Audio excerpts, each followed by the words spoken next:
The test is in 4 parts. Part 1, Part 2, Part 3, and Part 4. Now look at Part 1. Part 1. You will hear a woman phoning the local council about an abandoned vehicle. First, you have some time to look at questions 1 to 6.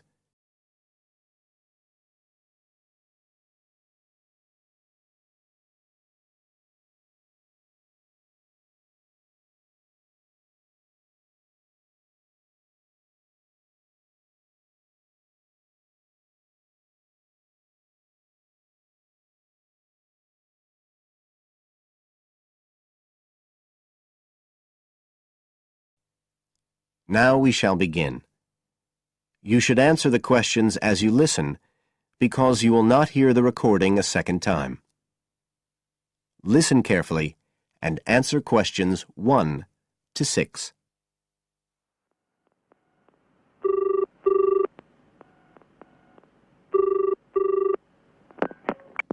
Environmental Health Department, Paul speaking. Oh, hello.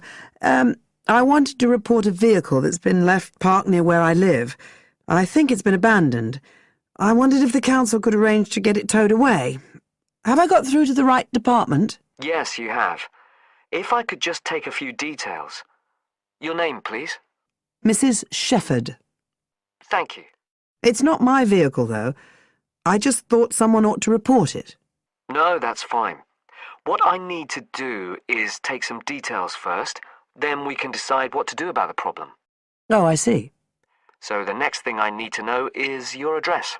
Right, it's 41 Lower Green Street, Yes? Barrowdale. And the postcode's WH4 5JP. Fine. And if I could just ask for a telephone number. It's 01778 552387. I'm out quite a lot, but you can just leave a message on the answer phone if you need to. Or I could give you my mobile number. That's all right, don't worry. Now, could you tell me a little more about this vehicle? You say it's been abandoned. Well, it certainly looks like it. Can you give me an idea of where it is? Yes, it's near the main road that goes through Barrowdale. Is that the A69? Yes, that's right. Now, there's the primary school just towards the end of the village, and then next to that, next to the children's playground, there's a field, and it's in there. Oh. I wonder how it got in there. Well, there's a gate to allow farm machinery in and out. I thought something ought to be done about it. The children from the school might start playing in the vehicle and lock themselves in or something. Yes, you were quite right to report it.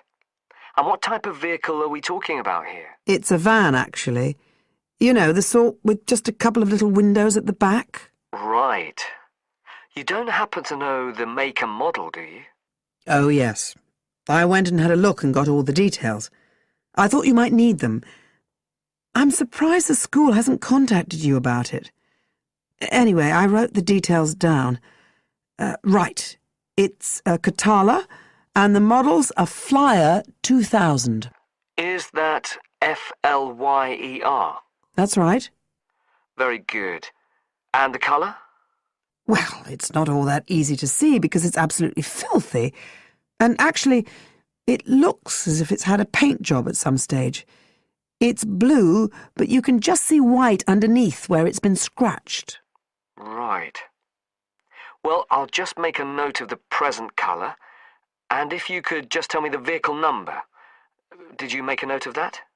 Oh, yes. It's S322GEC. Okay. Before you hear the rest of the conversation, you have some time to look at questions 7 to 10.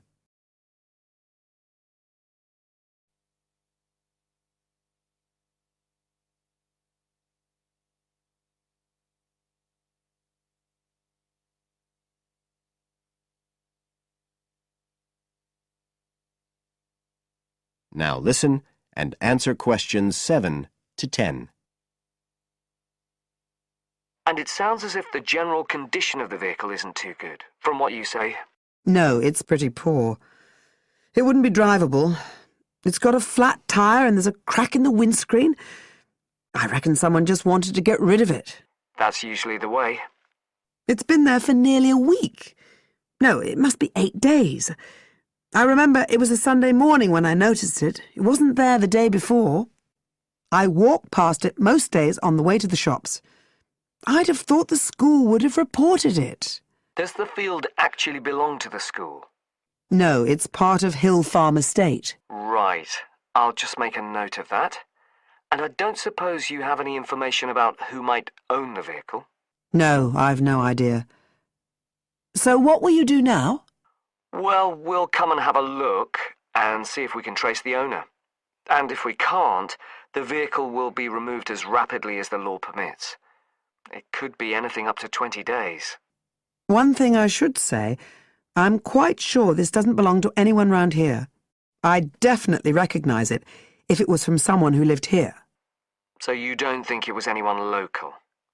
Right. I'd say at a guess we're looking at a stolen vehicle here. I did wonder if it might have been. You hear such a lot about car thieves nowadays. Well, we certainly will be looking into that possibility. Anyway, thank you for contacting us, Mrs. Shefford, and we'll keep you informed of what happens. Right. Thank you very much. Goodbye. Goodbye.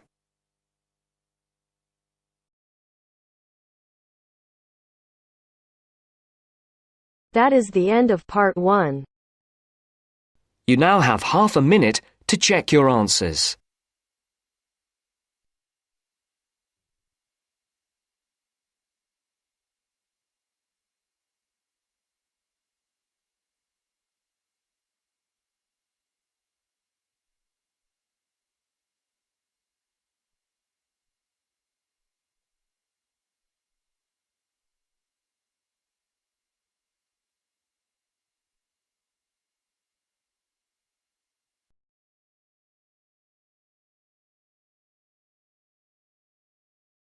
Now turns to part 2.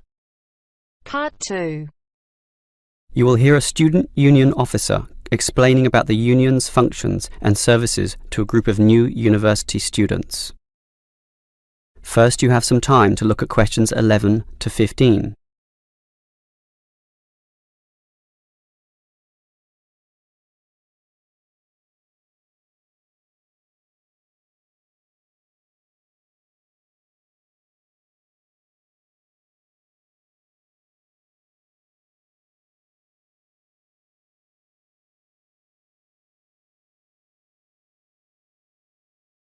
Now listen carefully and answer questions 11 to 15.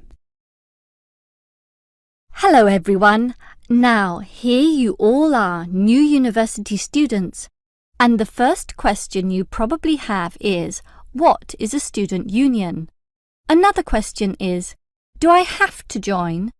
Well, regarding this second question, let me say that membership used to be compulsory in the past, but that did cause some controversy, particularly from students who wanted to remain free and unaffiliated, and this university responded. So, joining up is no longer compulsory. It's totally up to you, although I'll admit there is a fairly strong obligation to join, since all students benefit from the large variety of services that we offer. We do understand, however, that many might be unwilling to join because of a supposed political slant to the union. Traditionally, student unions have been seen as being dominated by the left, and I suppose that's still true to a large extent. Here, however, at this university, our union discourages such one-sided viewpoints, and students across the whole political spectrum are welcome. Thus, if you feel that you are a conservative type, in other words, leaning to the right, you are particularly urged to join to provide a more balanced representation. Now, let me move back to the first question. What are we? We are a formal organisation, but totally independent of the educational body. We make our own rules, rent our own premises, and organise ourselves as we wish, and our mission is basically to help you. For example, Do you remember how you all arrived in late February to have an orientation week? That gave you an invaluable induction into life here, right? Well, the student union organised all the festivities at the end of that. The barbecues, partying and drinking, and even the musical entertainment as well.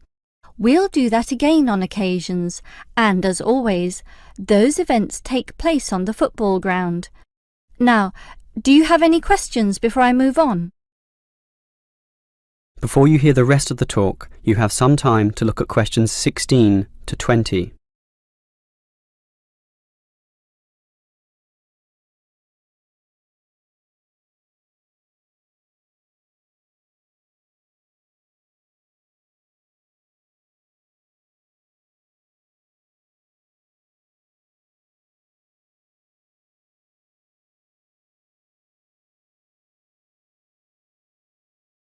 Now listen and answer questions 16 to 20.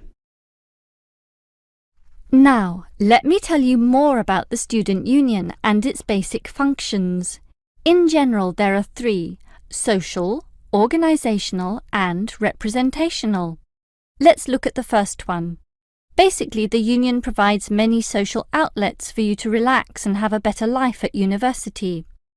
If you go to our union office, you'll find a list of the many clubs and societies we have, where you can make many friends with people who share a common interest. So, after class, sit with them in the cafeteria and discuss whatever takes your fancy.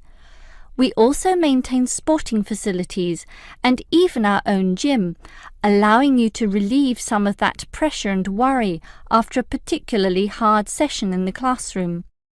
And we have some small shops and other places where you can buy clothes and sporting gear, in other words, some retail outlets. And if you flash your student union card, you'll get up to 20% discount at the bookshop. But unfortunately, there are no discounts at the union cafeteria. Sorry, no cheap cappuccinos. Finally, there's a student union newspaper, and you're welcome to contribute or put in advertisements if you're buying and selling goods or textbooks. You can also place notices of a more personal nature on the notice board of the union office itself. All right, let's move on to our more serious functions, which are helping you get through life here, as well as representing you in times of trouble. Regarding the second issue, if you have a problem or a grievance, or if you feel under pressure or depressed for reasons both inside and outside the university, for example, perhaps a dispute with your landlord or the people in your local gym, then come to us. We have a range of counsellors and helpers, and even some lawyers, who you can meet in the conference room. So just sip a cup of tea or coffee with them and tell them your troubles, and they'll be all ears.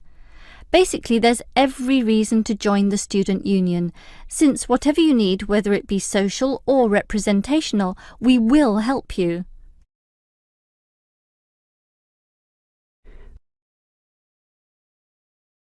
That is the end of part 2.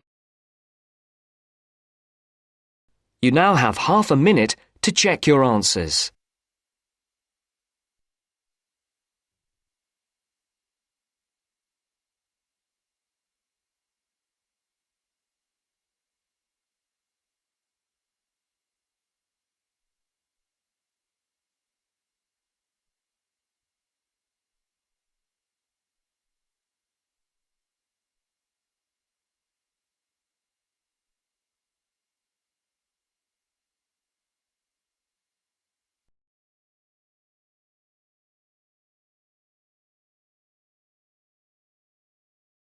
Now turns to part 3. Part 3. You'll hear two university students discussing a social science lecture they attended. First, you have some time to look at questions 21 to 24.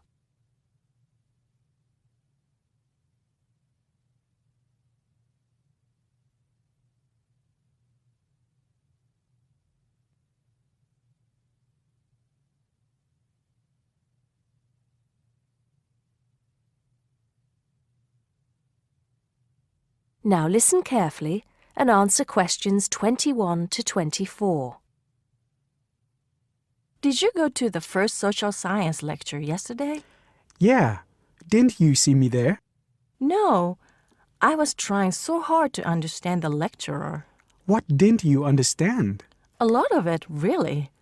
For example, he said we needed to study history as part of the course, but I didn't get why. You probably missed it. He said early on that we need to learn from our past mistakes. Right. But he also said we need to put ourselves in the place of our ancestors. Why is that? I think the point is that it's not enough to know how they lived and what they did. We need to know what they thought. I see. And I've written transferable skills in my notes next, but I have no idea what that means. If you study social science, you learn skills that you can use in a job. Oh, right. Is that all? Okay, but why is that? The point he made was that in studying social science, you use a flexible and adaptable approach to learning. Before you hear the rest of the conversation, you have some time to look at questions 25 to 30.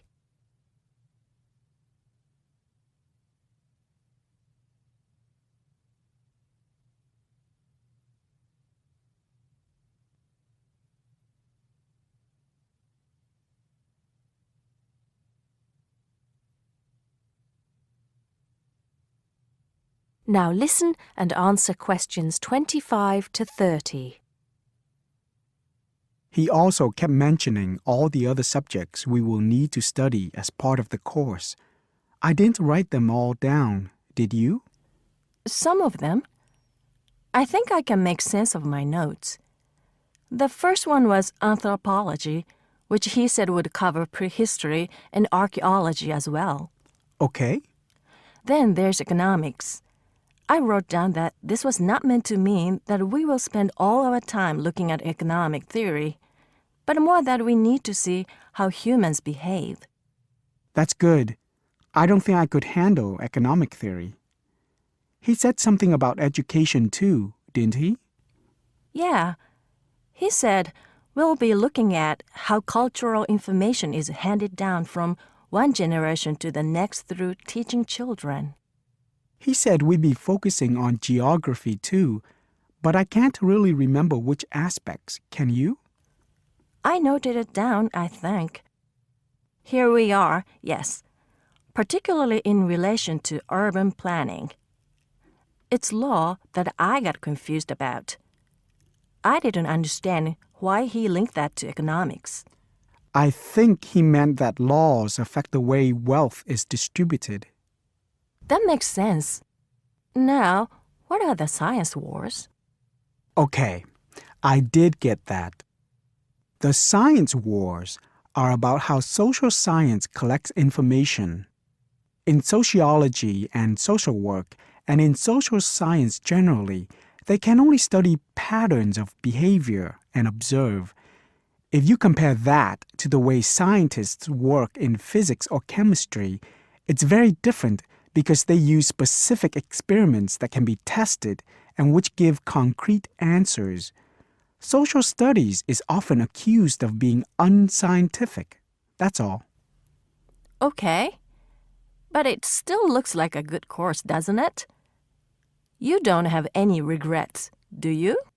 None at all. I'm looking forward to it. That is the end of part 3. You now have half a minute to check your answers.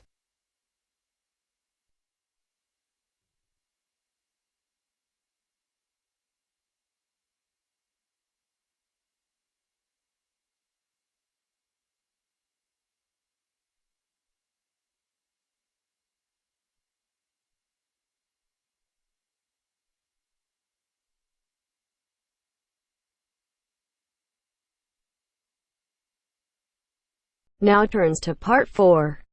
Part 4. You are going to hear a lecture on ecology. First, you have some time to look at questions 31 to 35.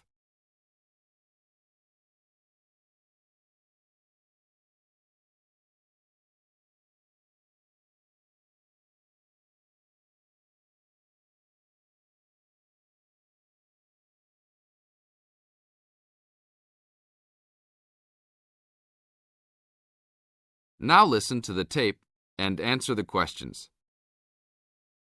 Good afternoon. I'd like to turn it over to Dr. Carey, who will talk about the programme in restoration ecology.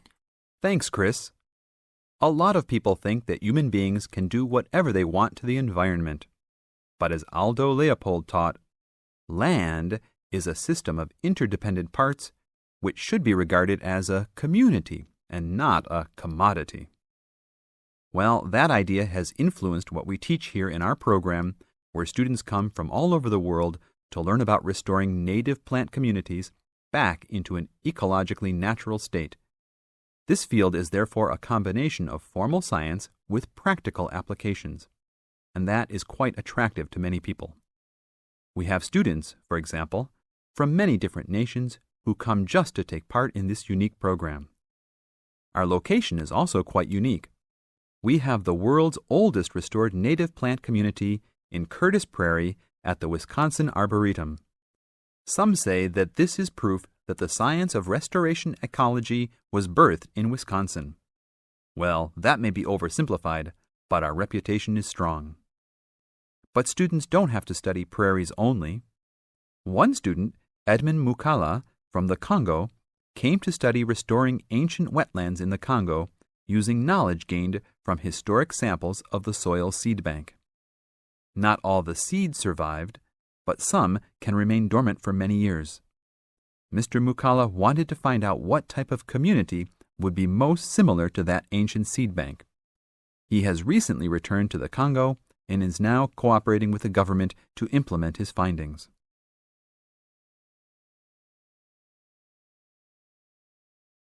Now look at questions 36 to 40.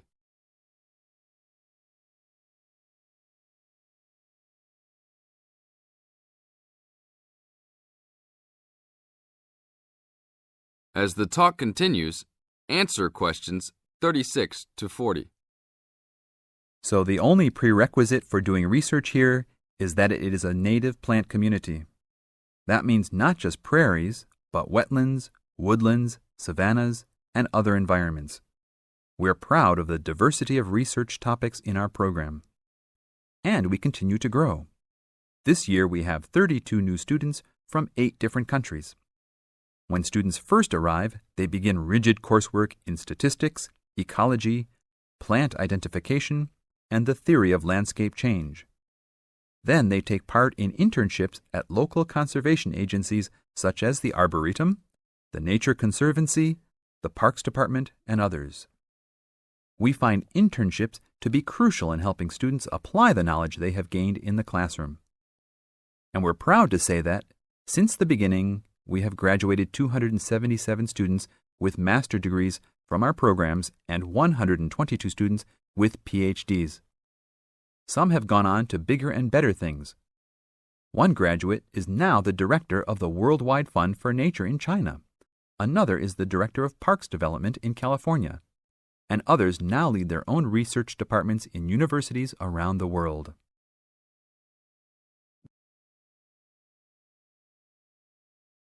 That is the end of part 4. You now have half a minute to check your answers.